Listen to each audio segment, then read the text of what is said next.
There's a reason why TK is running Google Cloud right now, and Amazon classically has been very, very bad at selling to the enterprises. They just happen to be the first mover.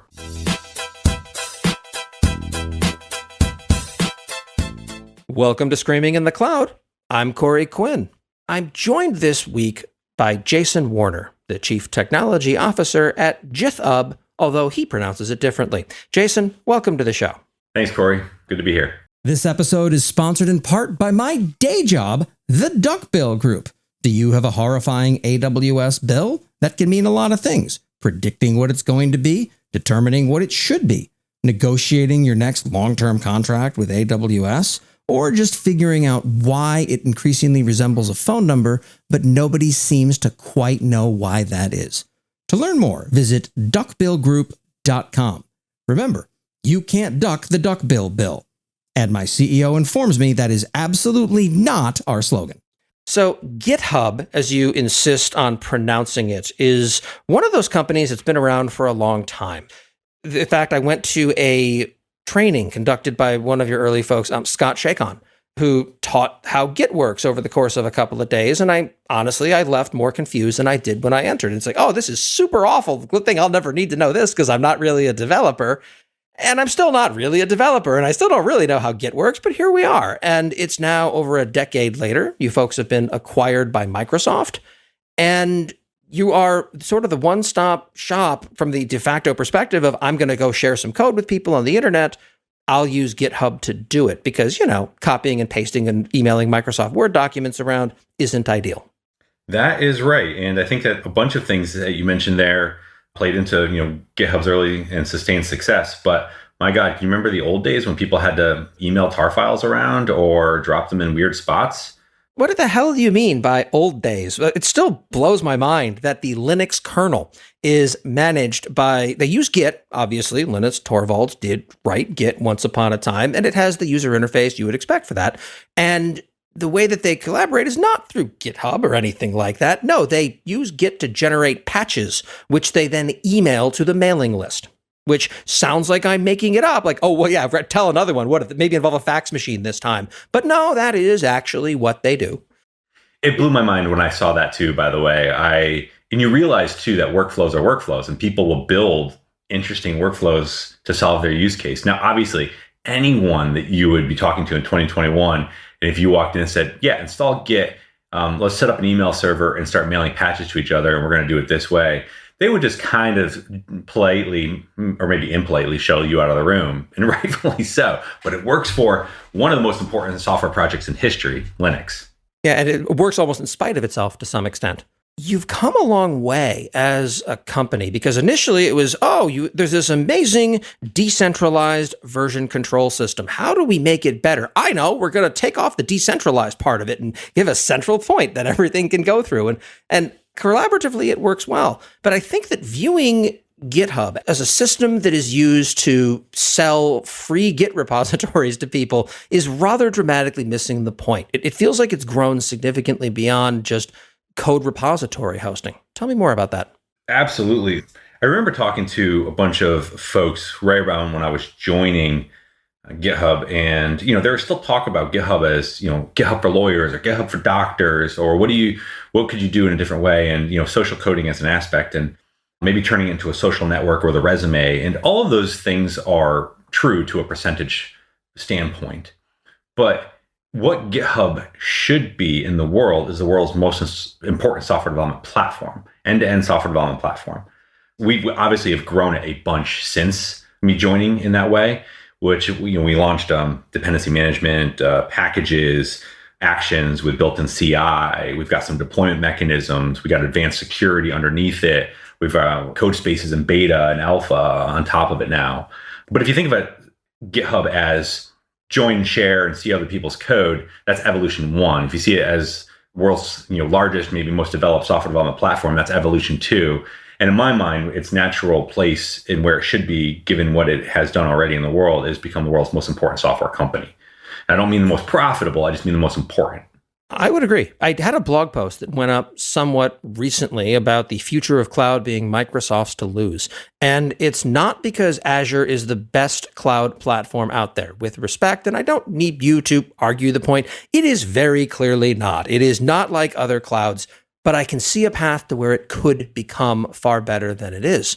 But if I'm out there and I'm just learning how to write code because I make terrible life choices and I go to a boot camp or I follow a tutorial online or I take a course somewhere, I'm going to be writing code probably using VS Code, the open source editor that you folks launched after the acquisition.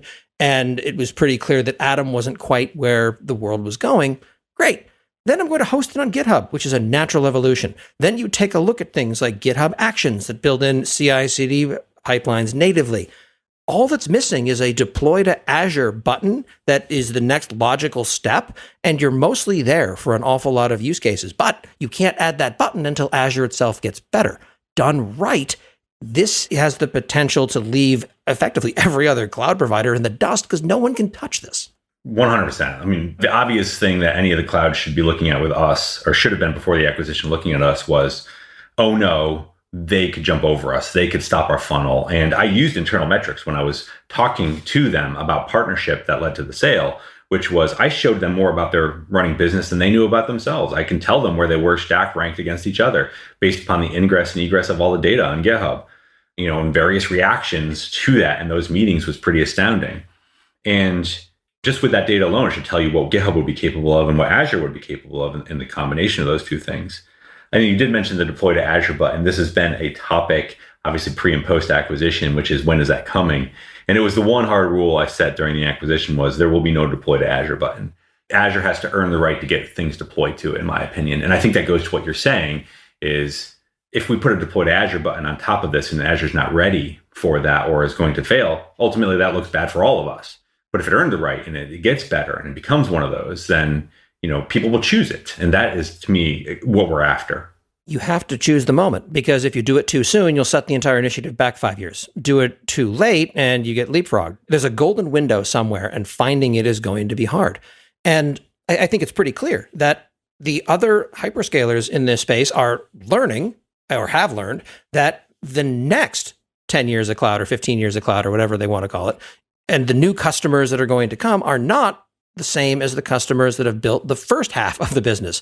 And they're trying to wrap their heads around that because a lot of where the growth is going to come from is established blue chips that are used to thinking in very enterprise terms.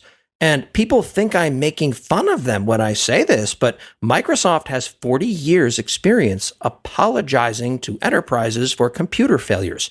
And that is fundamentally what cloud is. It's about talking computers to business executives, because as much as we talk about builders, that is not the person at an established company with an existing IT estate who gets to determine where $50 million a year in cloud spend is going to go. It's very, very true. I mean, we've entered a different spot with cloud computing in the bell curve of adoption. And if you think that they will choose the best technology every time, well, history of computing is littered with better technologies that have failed because the distribution was better on one side. As you mentioned, Microsoft has 40 years. And I wager that Microsoft has the best sales organizations and the best enterprise accounts and all that sort of stuff, blah, blah, blah, that side of the world, than anyone in the industry. They can sell to enterprises better than almost anyone in the industry. And the other hyperscalers, there's a reason why TK is running Google Cloud right now. And Amazon classically has been very, very bad at selling to the enterprises. They just happen to be the first mover. In the early days, it was easy. You'd have an Amazon salesperson roll up to a company and the exec would say, great, why should we consider running things on AWS? And the answer was, oh, I'm sorry, wrong conversation. Right now you have 80 different accounts scattered throughout your org. I'm just here to help you unify them, get some visibility into it, and possibly give you a discount along the way. And it was a different conversation. Shadow IT was the sole driver of cloud adoption for a long time. That is no longer true. It has to go in the front door. And that is a fundamental shift in how you go to market. 100% true. And it's why I think that Microsoft has been so successful with Azure in the last, let's call it 5 years in that, is that the early adopters in the second wave are doing that. And they're all enterprise IT, enterprise dev shops who are buying from the top down. Now, there is still the bottoms up adoption, and it's going to be happening. Obviously, bottom up adoption will happen still going forward, but we've entered the phase where that's not the primary or sole mechanism, I should say, the sole mechanism of buying. We have tops down selling still, or now. When Microsoft announced that it was acquiring GitHub, there was a universal reaction of, oh shit. Because it's Microsoft. Of course they're going to ruin GitHub. Is there a second option? No, unless they find a way to ruin it twice. And none of it came to pass. It is uniformly excellent, and there's a strong argument that could be made by folks who are unaware of what happened. I'm one of them, so maybe I'm right, maybe I'm wrong, that GitHub had a positive effect on Microsoft more than Microsoft had an effect on GitHub. I don't know if that's true or not, but I could believe it based upon what I've seen. Obviously, the skepticism was well deserved at the time of acquisition. Let's just be honest with it, particularly given what Microsoft's history had been for about 20 years before, previous to Satya joining. And I was one of those people in the late 90s who would write $$ in various forums. I was 18 or 19 years old and just got into... Oh, hating Microsoft was my entire personality. It was honestly, it was well deserved, right? Like, they had anti-competitive practices and they did some nefarious things. And, I talk about Bill Gates as an example. Bill Gates is, I don't actually know how old he is, but I'm going to guess he's late 50s, early 60s. But he's basically in the redemption phase of his life for his early years. And Microsoft is making up for Ballmer years and later Gates years and things of that nature. So it was well-deserved skepticism, and particularly for a mid-career to older career crowd who have really grown to hate Microsoft over that time. But what I would say is, obviously, it's different under Satya and Scott and Amy Hood and people like that. And all we were really telling people is give us a chance on this one. And I mean, all of us, the people who were running GitHub at the time, including myself, and let Scott and Satya prove that they are who they say they are. It's one of those things where there's nothing you could have said that would have changed the opinion of the world. It was just wait and see. And I think we have. It's now, I dare say, gotten to a point where if Microsoft announces that they're acquiring some other beloved company, then people, I think, would extend a lot more credit than they did back then. I have to give Microsoft a ton of credit, too, on this one for the way in which they handled acquisitions like us and others.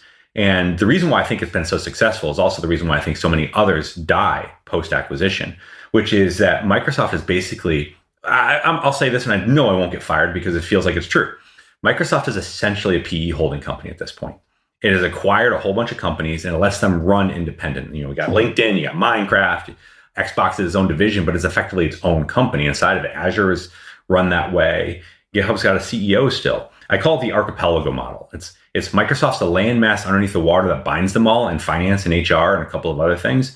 But for the most part, we manifest our own product roadmap still. We're not told what to go do. And I think that's why it's successful. If we're going to functionally integrate GitHub into Microsoft, it would have died very quickly.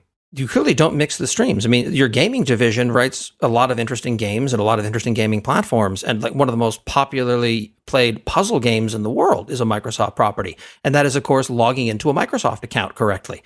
And I keep waiting for that to bleed into GitHub, but it doesn't. GitHub is a terrific SAML provider. It is stupidly easy to log in. It's great. And on some level, I wish that would bleed into other aspects, but you can't have everything.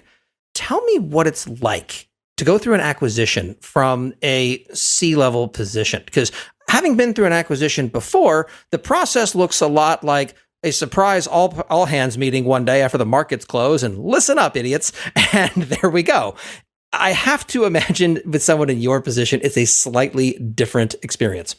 It's definitely very different for all C-levels. And then myself in particular, as the primary driver of the acquisition, obviously I had very privy inside knowledge. And so from my position, I knew what was happening the entire time as the primary driver from the inside. But even so, it's still disconcerting to a degree because in many ways, you don't think you're going to be able to pull it off. Like, I remember the months and the nights and the weekends and the weekend nights and all the weeks I spent on the road trying to get all the puzzle pieces lined up for the Googles or the Microsofts or the eventually AWSs or VMwares or the IBMs of the world to take us seriously just from a product perspective, which I knew would lead to obviously acquisition conversations. And then once you get the call from the board that says it's done, we signed the letter of intent, you basically are like, oh, oh crap, okay, hang on a second. I don't actually believe in my heart of hearts that I was going to actually be able to pull that off. And so now you probably didn't plan out, or at least I didn't. It was like, shit, if we actually pulled this off, what comes next? And I didn't have that what comes next, which is odd for me. I usually have some sort of a loose plan in place. I just didn't. I wasn't really ready for that. It's got to be a weird discussion too when you start looking at shopping a company around to be sold, especially one at the scale of GitHub, because you're at such a high level of visibility in the entire environment where it's the idea of, would anyone even want to buy us? And then, duh, of course they would. And you look at the hyperscalers, for example, you could sell it to Amazon and they could pull another Cloud9 where they shove it behind the IAM login process, fail to update the thing meaningfully over a period of years, to a point where even now a significant portion of the audience listening to this is going to wonder if it's a service I just made up. It's like, it sounds like something they might have done, but Cloud9 sounds way too inspired for an AWS service name, so maybe not. And which it is real. You could go sell it to Google, which is going to be awesome until some executive changes roles, and then it's going to be deprecated in short order. Or then there's Microsoft, which is the wild card. It's Microsoft. I mean, people aren't really excited about it, but okay. And I don't think that's true anymore at all. And maybe I'm not being fair to all the hyperscalers there. I mean, I'm basically insulting everyone, which is kind of my shtick. But it really does seem that Microsoft was far and away the best acquirer possible because it has been transformative. My question, if you can answer it, is how the hell did you see that beforehand? It's only obvious, even knowing what I know now, in hindsight. So Microsoft was a target for me going into it. And the reason why was I thought that they were in the best overall position. There was enough humility on one side, enough hubris on another, enough market awareness, probably organizational awareness to kind of pull it off. There's too much hubris on one side of the fence with some of the other acquirers, and they would try to hug us too deeply or integrate us too quickly or things of that nature. I think that just takes a deep understanding of who the players are and who the egos involved are. And I think egos is actually plays more into acquisitions than people will ever admit. What I saw was based upon the initial partnership conversations. We were developing something that we never launched before GitHub Actions called GitHub Launch. The primary reason we were building that was GitHub Launch is a 5-6 year journey, and it's got many different phases, which will keep launching over the next couple of years. The first one we never brought to market was a partnership between all the clouds. And what it served a specific purpose. One, it allowed me to get into the room with the highest level executive at every one of those companies. Two, it allowed me to have a deep economic conversation with them at a partnership level. And three, it allowed me to show those executives that we knew what GitHub's value was in the world and really flip the tables around and say, we know what we're worth. We know what our value is in the world. We know where we sit from a product influence perspective. If you want to be part of this, we'll allow it. Not please come work with us. It was more of a we'll allow you to be part of this conversation. And I wanted to see how people reacted to that. You know, how Amazon reacted to that told me a lot about how they view the world, and how Google reacted to that showed me exactly where they viewed it. And I remember walking out of the Google conversation feeling a very specific way based upon the reaction. And, you know, when I talked to Microsoft, I got a very different feel and kind of confirmed a couple of things. And then when I had my very first conversation with Nat, who I've known for a while before that, I realized like, yep, okay, this is the one. Drive hard at this. If you could do it all again, would you change anything meaningful about how you approached it?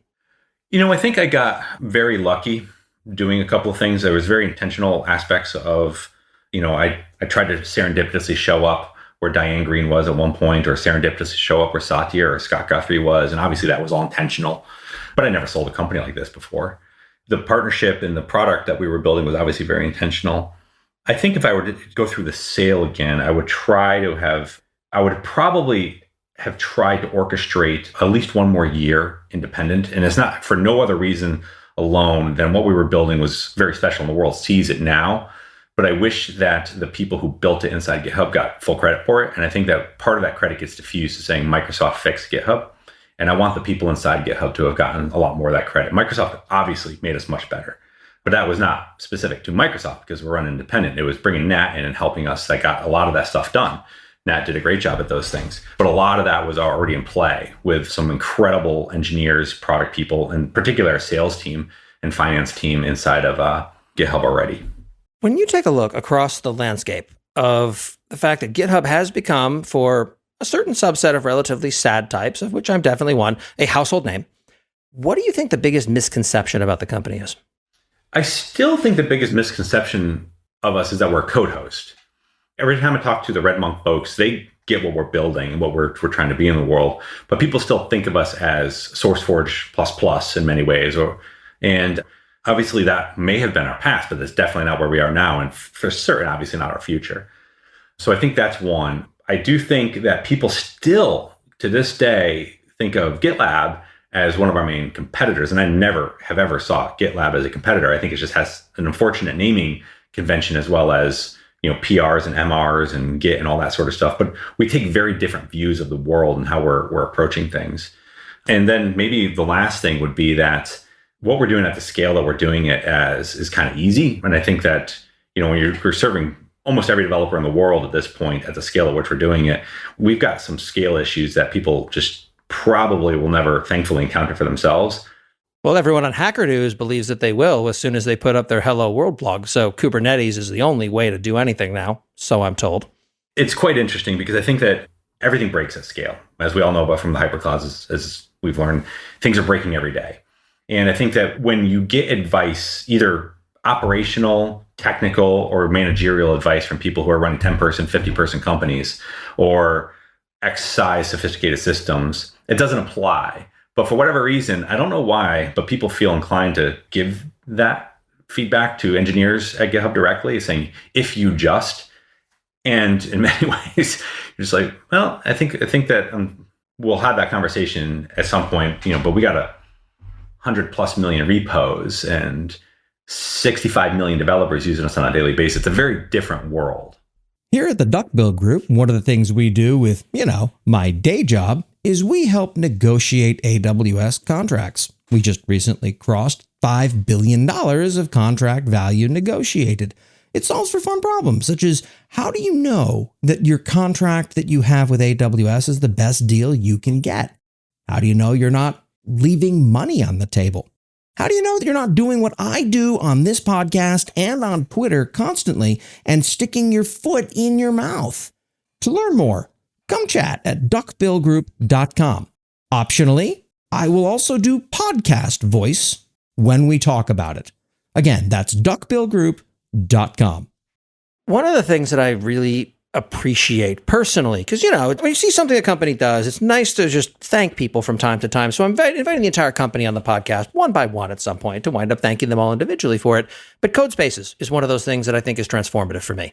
Back in the before times, and ideally the after times, whenever I travel, the only computer I've brought with me for a few years now has been an iPad or an iPad Pro. And trying to get an editor on that thing that works reasonably well has been like pulling teeth. My default answer has just been to remote into an EC2 instance and use Vim like I have for the last 20 years. But code is really winning me over. Having to play with code server and other things like that for a while was obnoxious, fraught, and difficult. And finally, we got to a point where Codespaces was launched and, it works on an iPad. This is actually really slick. I like this. And it was the thing that I was looking for, but was trying to have to monkey patch together myself from components. And that's transformative. It feels like we're going back in many ways, at least in my model, to the days of thin clients, where all the heavy lifting was done centrally on big computers. And the things that sat on people's desks were mostly just effectively relatively simple keyboard, mouse, screen. Things go back and forth, and I'm sure we'll have super powerful things in our pockets again soon. But I like the interaction model. It solves for an awful lot of problems. And that's one of the things that at least from my perspective, that the world may not have fully wrapped its head around yet. Great observation. Before the acquisition, we were experimenting with a couple of different editors that we want to do, online editors. And same thing, we were experimenting with some Action CI stuff. And it just didn't make sense for us to build it. It would have been too hard. There would have been too many moving parts. And then post-acquisition, we really love what the VS Code team was building over there. And you could see it. It was just going to work. And we had this one person, well, not one person, there's a bunch of people inside of GitHub that do this, but this one person at the highest level who's just obsessed with make this work on my iPad. He's the head of product design. His name's Max. He's an ex-Heroku person as well. And he was just obsessed with it. And he said, if it works on my iPad, it's got a chance to succeed. If it doesn't work on my iPad, I'm never going to use this thing. And the first time we booted up Codespaces, or he booted up on the weekend working on it, came back and just, yep, this is going to be the one. Now we gotta work on the sanding the stones and those fine edges and stuff. But it really does unlock a lot for us because, again, if we want to become the software development platform for everyone in the world, you got to go end to end and you got to have an opinion on certain things and you got to enable certain functionality. You mentioned Cloud9 before with Amazon. It was one of the most confounding acquisitions I've ever seen. When they bought it, I was at Heroku and I thought at that moment that Amazon was going to own the next 50 years of development because I thought they saw the same thing that a lot of us at Heroku saw. And with the Cloud9 acquisition, what they were going to do was just going to stomp on all of us in the space. And then when it didn't happen, we just thought maybe, maybe something else changed. Maybe we were wrong about that assumption too. But I think that we're onto it still. I think that it just has to do with the way you approach it and how you design it. Sorry, you just said something that took me aback for a second. Wait, you mean software can be designed? It's not this emergent property of people building thing on top of thing. There's actually a grand plan behind all these things. I'm only half kidding on some level, where if you take a look at any modern software product that is deployed into the world, it seems impossible for even small aspects of it to have been part of the initial founding design. But as a counter argument, it would almost have to be for a lot of these things. How do you square that circle? I think you have to, just like anything on spectrums and timelines, you have to flex at various times for various things. So if you think about it from a very, very simple construct of time, you just have to think in time horizons. So I have an opinion about what GitHub should look like in 10 years vaguely, in 5 years much more firmly, and then very, very concretely for the next year, as an example. So a lot of the features you might see might be more emergent, but a lot of the long-term work togetherness has to be loosely tied together with some string. Now that string will be tightened over time, but it loosely has to see its way through. And the way I describe this to folks is that you don't wake up one day and say, I'm going on vacation and literally just throw a finger on the map. You have to have some sort of vague idea that like, hey, I want to have a beach vacation or I want to have an adventure vacation. And then you can kind of pick a destination and say, I'm going to Hawaii or I'm going to San Diego. And if you're standing on the East Coast, knowing you're going to San Diego, you basically know that you have to just start marching west or driving west or whatever. And now you don't have to have the route mapped out just yet, but you know that, hey, if I'm going due southeast, I'm likely off course. So how do I reorient to make sure I'm still going in the right direction? That's basically what I think about as high level at scale design. And it's not unfair to say that a lot of the stuff is not designed today.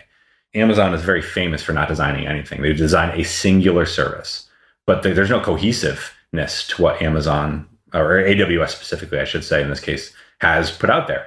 And maybe that's not what their strategy is. I don't know the internal workings of them, but it's very clear. Well, oh yeah. When I first started working in the AWS space and looking through the console, it's like, what is this? It feels like every service's interface was designed by a different team, but and then the light bulb went on. Yeah, you ship your culture. It's exactly it. It works for them. But I think if you're going to try to do something very, very, very different, it's going to look a certain way. So intentional design, I think, is part of like what makes GitHub and other products like it special. And if you think about it, you have to have an end-to-end view, and then you can build verticals up and down inside of that. But it has to work on the horizontal still. And then if you hire really smart people to build the verticals, you get those done. So a good example of this is that I have a very, very strong opinion about what the horizontal workflow nature of GitHub should look like in 5 years.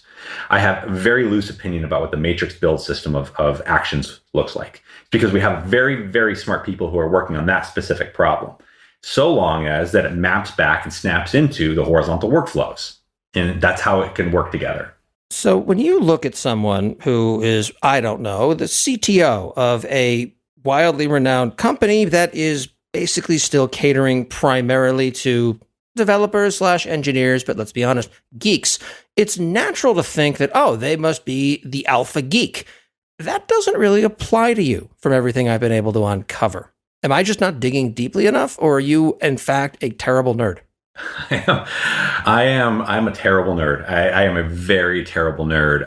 I feel very lucky, obviously, to be in the position I'm in right now in many ways. And people call me up and exactly that. It's like, hey, you must be king of the geeks. And I'm like, funny story here. But, I joke that I'm not actually supposed to be in tech in the first place, the way I grew up and where I did and how I wasn't supposed to be here. And so it's serendipitous that I am in tech. And then it turns out I had an aptitude for distributed systems and complex, human systems as well. But when people dig in, they start talking about topics, like I'm confounded. Like I never liked Star Wars. I never liked Star Trek. Never got into anime, board games. I don't play video games. You are going to get letters. When I was at Canonical, oh my goodness, the stuff I tried to hide about myself and learn, so who's this Boba Fett dude? And at some point, obviously, you don't have to pretend anymore, but people still assume a bunch of stuff because quote nerd, quote geek culture type of stuff. But some interesting facts that people end up being surprised by with me is that I was very short in high school and I grew in college. So I decided that I wanted to take advantage of my newfound height and athleticism as you grow into your body. So I started playing basketball, but I obsessed over it. I love getting good at something. So I'd wake up at 4:00 in the morning and go shoot baskets and do drills for hours. Well, I got really good at it at one point, and I ended up playing in a pro-am basketball game with ex-NBA Harlem Globetrotter legends. And that's just not something you hear about in most engineering circles. You might expect that out of a salesperson or a marketing person who played pro ball or amateur ball somewhere or college ball or something like that, but not someone who ends up running the most important software company from a technical perspective in the world. It's weird. People counterintuitively think that on some level, that code is the answer to all things, and that, all this human interaction stuff, all the discussions, all the systems thinking, you have to fit a certain profile to do that. And anyone outside of that is, they're not as valuable. They can get ignored. And we see that manifesting itself in different ways. And even if we take a look at people who profess otherwise, we take a look at folks who are fresh out of a boot camp and don't understand much about the business world yet. They have transformed their lives. Maybe they're fresh out of college. Maybe they didn't even go to college. And 18 weeks later, they are signing up for six-figure jobs. Meanwhile, you take a look at virtually any other business function. In order to have a relatively comparable degree of earning potential, it takes years of experience and being very focused on a whole bunch of other things. There's a massive distortion around technical roles. And that's a strange and difficult thing to wrap my head around. But as you're talking about it, it goes both ways too. It's the idea of, I'll become technical, then branch into other things. It sounded like you started off instead with a non-technical direction and then sort of adopted that from other sides. Is that right? Or am I misremembering exactly how the story unfolds? No, that's about right. People say, hey, when did I start programming? And it's very in vogue, I think, for a lot of people to say I started programming at 3 years old or 5 years old or whatever, and I got my first computer. I literally didn't get my first computer until I was 18 years old, and I started programming it when I got the high school co-op with IBM at 17. It was Lotus Notes programming at the time. Had no exposure to it before. What I did, though, in college was IBM's told me at the time, they said, if you get a computer science degree, we'll guarantee you a job, which for a kid who grew up the way I grew up, that is manna from heaven type of deal. You'll guarantee me a job inside where I don't have to dig ditches all day or lay asphalt? Oh my goodness. What's computer science? I'll go figure it out. And when I got to school, what I realized was I was really far behind. Everyone was that uber geek type of thing. So what I did is I tried to hack the system. And what I said was, what is a topic that nobody else has an advantage on from me? And so I basically picked the internet because the internet was so new in the mid 90s that most people were still not fully up to speed on it. And then the underpinnings of the internet, which basically become distributed systems, that's where I started to focus. And because no one had a real advantage, I just could catch up pretty quickly. But once I got into computers, it turned out that I was probably a very average developer, maybe even below average. But it was the systems thinking that I stood out on. And large scale distributed systems or architectures were very good for me. And then that applies not directly, but it applies decently well to human systems, just different types of inputs and outputs. But if you think about organizations at scale, they're really complex and kind of irrational distributed systems. Jason, thank you so much for taking the time to speak with me today. If people want to learn more about who you are, what you're up to, how you think about the world, where can they find you? Twitter is probably the best place at this point. Just Jason C. Warner on Twitter. I'm very unimaginative with my name. It's my GitHub handle. It's my Twitter username. And it's the best place that I kind of interact with folks these days. I do an AMA on GitHub. So if you ever want to ask me anything, just kind of go to JasonC. Warner/AMA on GitHub and drop a question in one of the issues, and I'll get to answering that. So yeah, those are the best spots. And we will, of course, include links to those things in the show notes. Thank you so much for taking the time to speak with me today. I really appreciate it. Thanks, Corey. It's been fun. Jason Warner, Chief Technology Officer at GitHub. I'm cloud economist Corey Quinn, and this is Screaming in the Cloud. If you've enjoyed this podcast, please leave a 5-star review on your podcast platform of choice. Whereas if you've hated this podcast, please leave a 5-star review in your podcast platform of choice anyway, along with a comment that includes a patch.